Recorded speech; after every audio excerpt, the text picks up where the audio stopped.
les pays de l'AES solidaires de l'Iran et de la Hongrie, pour cause. Pourquoi les pays de l'AES sont-ils solidaires de l'Iran? Pourquoi sont-ils solidaires de l'Iran? Quelle est la cause de cette solidarité? Alors, vous savez, selon la tradition néocolonialiste et colonialiste, les pays africains avaient pris la mauvaise habitude de s'aligner derrière les positions des pays occidentaux, des anciennes puissances coloniales, dans toutes les grandes affaires internationales. Tout au long du XXe siècle, un clivage s'était imposé, notamment après la Deuxième Guerre mondiale, le clivage appelé le clivage de la guerre froide, entre le bloc de l'Est et le bloc de l'Ouest. Selon ce fameux clivage, eh bien, tout pays africain, asiatique, bref, tout pays non européen, non occidental devait choisir entre le bloc de gauche, le bloc de l'Est et le bloc de droite, eh bien, le bloc de l'Ouest. Donc, dans l'ancien monde, celui du XXe siècle que j'évoque ici, un conflit comme celui qui oppose l'alliance impérialiste israélo-américaine à la République islamique d'Iran devait voir le monde se diviser en deux blocs idéologiques. Globalement, eh bien, les pro-capitalistes, impérialistes occidentaux s'aligneraient derrière Israël et les États-Unis, tandis que les pro-anti-impérialistes, anti-colonialistes, anti-capitalistes s'aligneraient derrière la République populaire, la République islamique d'Iran. Aujourd'hui, ce n'est pas comme ça que ça se passe. C'est pas comme ça que ça se passe. Pourquoi? Parce que le monde est beaucoup plus divisé qu'il l'était au XXe siècle. Le monde n'est plus divisé en deux blocs. Actuellement, le monde est multipolaire. C'est-à-dire que le monde est divisé à l'intérieur de tous les blocs. La France est divisée. Les pays européens, l'Allemagne est divisée, l'Angleterre est divisée. Tous les pays, eh bien, tous ces pays-là sont divisés. Les États-Unis sont divisés. Tous les pays du monde que nous connaissons sont traversés par des divisions internes. Entre ceux qui, d'une manière ou d'une autre, veulent participer à la mondialisation libérale, ultralibérale, pilotée par l'Occident, et ceux qui ne veulent pas. Cette division, elle n'est pas simplement extérieure aux nations, elle est intérieure. Vous prenez n'importe quel pays africain, vous avez des gens qui veulent le retour du néocolonialisme français. Vous avez des gens qui souhaiteraient que le FMI et la Banque mondiale reprennent du pouvoir, se mettent à nouveau à diriger les gouvernements. Vous avez des gens qui sont nostalgiques de la période où la MINUSMA, la MONUSCO, etc., les missions des Nations Unies faisaient leur beurre en Afrique. Il y a des gens qui sont nostalgiques de la période où les camps militaires français, américains, etc., couvraient tout le Sahel. Donc à l'intérieur même de nos sociétés, il y a des gens qui œuvrent pour le retour sous la domination. Donc, nous n'avons pas simplement deux blocs, nous avons plusieurs blocs dans tous les pays. C'est un monde fracturé. On pourrait même parler d'un monde chaotisé. D'accord? Donc, du coup, dans ce monde-là, la solidarité politique se fait sur des bases idéologiques nouvelles. Il y a désormais deux types d'idéologies qui s'affrontent dans le monde. Ce n'est plus d'une part le capitalisme, d'autre part le socialisme. C'est en fait d'une part la conception unipolaire de l'ordre international et la conception multipolaire de l'ordre international. Selon la conception unipolaire, il y a une puissance qui doit dominer toutes les autres, imposer sa monnaie, là c'est le dollar, imposer son droit international, imposer ses exceptions, imposer son interprétation des relations internationales à toutes les autres. Ça c'est le monde unipolaire. Ça, c'est le paradis parfait eh bien, des Américains, qu'ils soient des démocrates ou des républicains au pouvoir à Washington. Et puis, il y a une autre conception du monde, qu'on appelle donc la conception du monde multipolaire.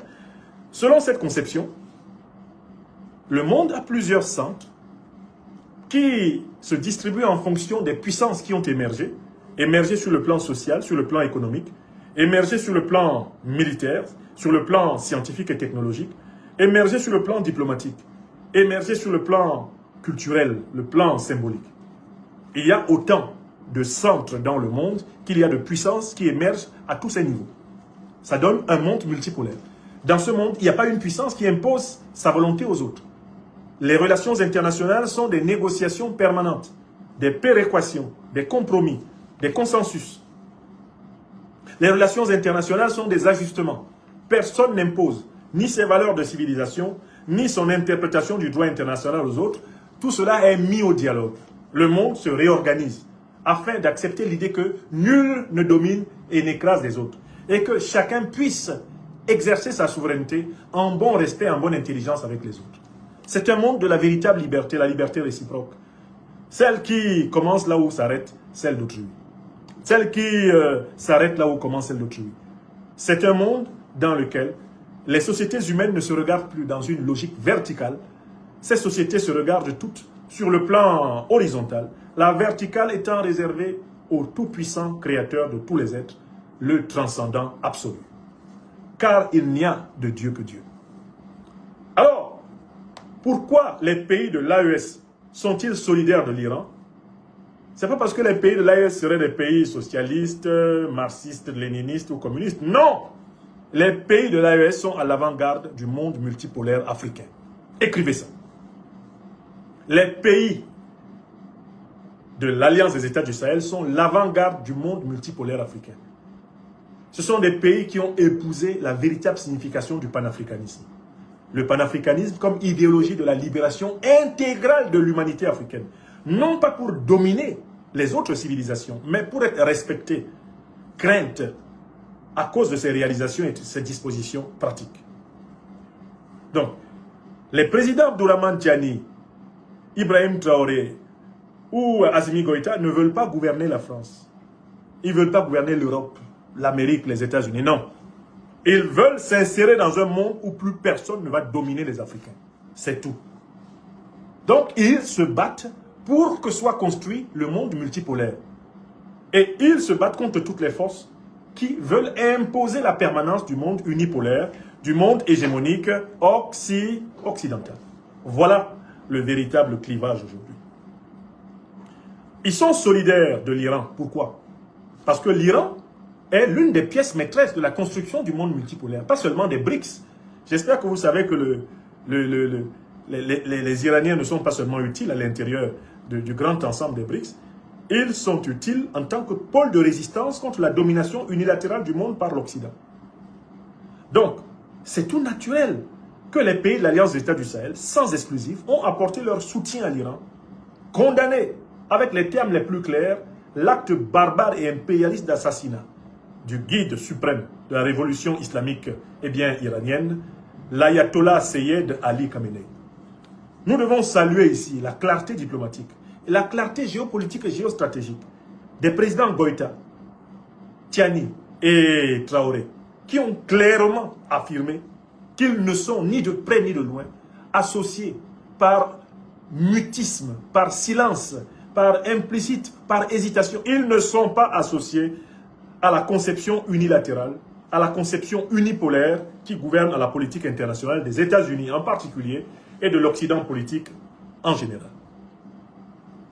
Troisième niveau, les pays de l'AES soutiennent, sont solidaires de l'Iran. Pourquoi? Parce qu'ils savent que la manière dont on traite l'Iran est la manière dont on traite l'Afrique depuis des siècles. Et que eux-mêmes, les pays de l'AES, sont dans le viseur du même Donald Trump, de ses alliés sionistes et de ses vassaux occidentaux. Oui!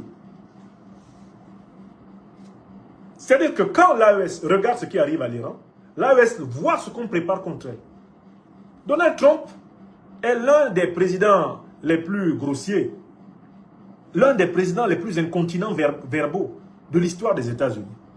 Il a clairement dit qu'après l'Iran, si Satan lui permet de triompher, eh bien, il va s'attaquer à Cuba. Il a dit, Cuba attend, j'arrive là-bas.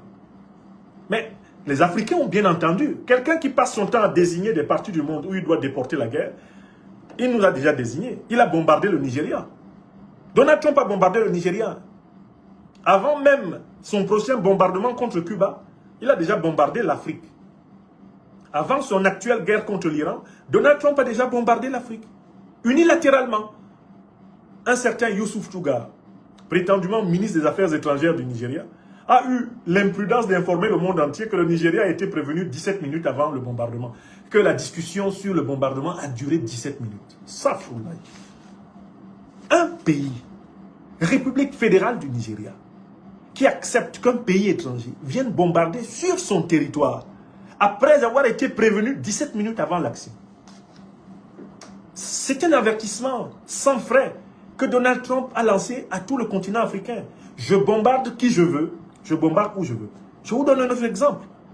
Donald Trump a dit, quand le premier ministre espagnol, Sanchez, si je ne m'abuse, a refusé, au nom de l'alliance de l'OTAN, que les États-Unis utilisent les bases militaires, leurs bases militaires en Espagne, dans la guerre contre l'Iran.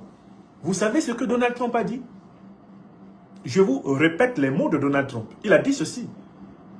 Que l'Espagne veuille ou non, nous pouvons utiliser nos aéroports en Espagne. Nous pouvons atterrir et décoller là-bas comme nous voulons. Il n'y aura personne pour nous en empêcher. Vous avez entendu? Il s'adresse au royaume d'Espagne. Il s'adresse au premier ministre du royaume d'Espagne. Le royaume d'Espagne, qui est un royaume négrier, colonialiste, tout ce qu'on veut, est quand même un vieux royaume. Ce n'est pas un royaume qui date d'hier. C'est l'un des plus vieux royaumes d'Europe. Trump se lève et il dit que lui, il peut utiliser, comme il veut, les bases de l'OTAN en Espagne. Et il n'y aura pas un militaire espagnol pour l'empêcher d'atterrir ou de décoller. Alors, dites-moi comment les pays de l'Alliance des États du Sahel, qui sont les plus avertis de l'Afrique contemporaine, à la pointe du combat pour la souveraineté, comment ils peuvent croire en Trump quand Trump dit qu'il va respecter notre souveraineté au Sahel? Qui y croit? Le premier qui y croit sera mort dans son propre film. On a vu une ribambelle ces derniers temps de diplomates américains souriants. Souriants. Avec la bouche aussi large que la corde qui va étrangler le pendu. Ils se promènent, ils vont à Niamey, après ils vont à Ouagadougou, après ils vont à Bamako, et ils disent que vraiment ils ont décidé de respecter la souveraineté des États africains. Et quand ils font ça, moi j'entends la voix, eh bien, du renard qui nous prend pour des corbeaux. Oui, tout bon flatteur vit aux dépens de celui qui l'écoute, a rappelé La Fontaine. C'est vrai ou c'est faux? Vous croyez que quelqu'un qui dit à l'Espagne, je vais atterrir quand je veux avec mes avions chez vous, vous ne pouvez rien faire. Vous pensez qu'il peut respecter la souveraineté des Africains? Dont il a dit qu'ils étaient tous des pays de merde, shithole countries. L'Espagne, pour lui, n'est pas un pays de merde. Mais il a dit à l'Espagne, j'atterris et je décolle comme je veux. S'il dit ça à l'Espagne, qu'il ne considère pas comme un shithole country, un pays de merde, quel est le pays africain qui peut se tenir donc devant Trump et dire « Monsieur Trump, nous pensons que vous allez respecter notre souveraineté ». Il n'a aucun respect. D'abord, même pas pour la souveraineté de ses alliés européens. Vous avez vu comment il s'est comporté avec le Groenland? Vous avez vu, il a dit « Je veux prendre le Groenland, j'ai besoin de ça. J'ai besoin du pétrole qui est dans le sous-sol du Groenland. » Vous avez vu comment il a parlé à l'Iran? Il a dit que la désignation des dirigeants iraniens doit être discutée avec lui. Mais vous voyez à quel point ils sont fous. L'élite occidentale a atteint un niveau de folie inégalé dans l'histoire de l'homme. Il faudra que les spécialistes de la psychopathologie politique étudient l'évolution nosologique et nosographique de l'élite politique occidentale. C'est un cas grave où le narcissisme politique inverse les fonctions cérébrales, les met au service du delirium tremens et coupe l'individu de la réalité. Trump dit que, avant de désigner le futur responsable de l'Iran, il faut le consulter. Il croit pouvoir appliquer à l'Iran la méthode qu'il a appliquée au Venezuela. Il a kidnappé le président vénézuélien et il est en train de faire ses business avec la vice-présidente du Venezuela qui, tout en maintenant la rhétorique radicale face à lui, a accepté de lui céder des dizaines de millions de barils de pétrole vénézuéliens volés en fait par les États-Unis. Parce que c'est ça la vérité, c'est des voleurs. Trump est à la tête, comme le dit excellemment John Mearsheimer, l'un des intellectuels les plus intègres des États-Unis, comme le dit le professeur Jeffrey Sachs, que je salue. Donald Trump est à la tête d'une armée de gangsters. C'est le chef d'une bande de gangsters. C'est une description, ce n'est pas une insulte. Le président américain actuel est un gangster international. Kidnappeur de dirigeants américains, assassin de dirigeants asiatiques. C'est ce qu'il est. Et il est co-responsable du génocide du peuple palestinien. Ce sont des faits. Et il faut que les Africains s'habituent à dire leurs faits à ces dirigeants occidentaux qui pensent qu'on a peur de leur dire la vérité en face. Il faut le leur dire. C'est cela qui va préparer leur chemin vers la prison aux États-Unis et en Europe. Tous ces criminels-là. J'ai vu l'ancien président américain Barack Hussein Obama lors de l'oraison funèbre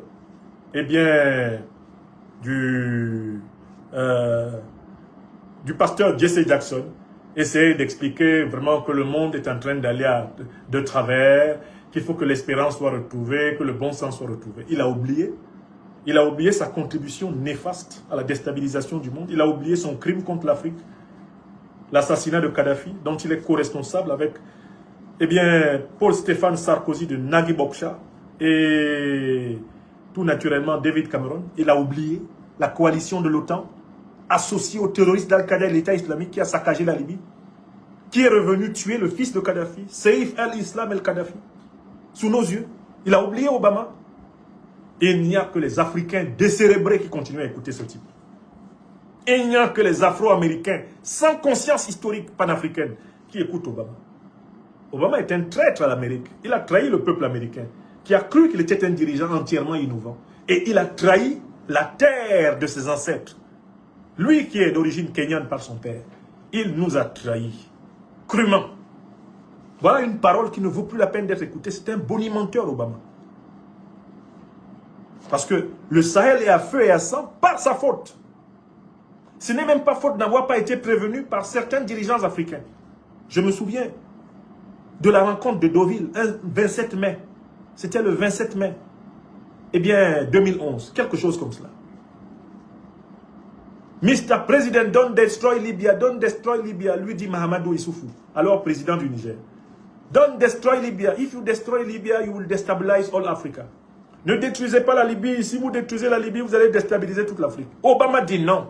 No, we will finish the job. On ira jusqu'au bout. Donc, comment pensez-vous qu'on puisse prendre des dirigeants aussi duplicitaires, aussi cyniques, aussi diaboliques? Comment pensez-vous qu'on puisse les prendre au sérieux? L'Alliance des États du Sahel soutient la République islamique d'Iran parce que c'est dans l'intérêt de l'Afrique que des puissances comme l'Iran puissent émerger. L'Iran est un tableau d'école. C'est la 4e raison pour l'Afrique. Nous comprenons bien l'importance de la connaissance scientifique, du progrès technologique. Nous comprenons bien l'importance du renforcement de nos capacités de défense. Nous ne serons jamais respectés dans le monde tant que nous aurons des États militairement faibles, technologiquement et scientifiquement faibles. Nous ne serons pas respectés. L'Iran est en train de se faire respecter parce qu'il a investi dans l'éducation de ses filles et de ses fils. C'est l'une des nations dotées du plus grand nombre de scientifiques dans toutes les disciplines, hyper qualifiés. Avec ses près de 100 millions d'hommes, l'Iran a un degré de formation scientifique dans les sciences de la nature, les sciences de la matière, les sciences de l'esprit, les sciences juridiques, les sciences économiques, un niveau élevé, et même plus élevé que plusieurs pays européens aujourd'hui. Voilà la vérité sur l'Iran. Et l'Afrique, en regardant l'Iran, voit ce qu'elle doit faire. L'Iran trace devant nous le programme de la souveraineté. La souveraineté, elle est sécuritaire. La souveraineté est économique. La souveraineté est politique. La souveraineté est spirituelle. Je n'ai de cesse de dire aux Africains que tant que l'Afrique ne sera pas la terre sainte de tous les Africains, nous ne serons pas libérés. On peut respecter toutes les autres terres saintes, mais en commençant par la sienne, la nôtre. Si tu ne considères pas la terre où tes propres ancêtres ont leur nombril et leurs corps enterrés comme saintes, tu es un aliéné. C'est tout. Toutes les grandes puissances du monde sanctifient leur terre. L'Afrique ne formera pas de grandes puissances sans la sanctification, sans la sacralisation de la terre africaine. Tant que nous, Africains, serons toujours tournés vers les autres pour recevoir des bénédictions, nos ancêtres ne participeront pas pleinement à l'œuvre intégrale de notre émancipation. Je suis désolé, c'est vrai, pas parce que je le dis, mais parce que c'est vrai.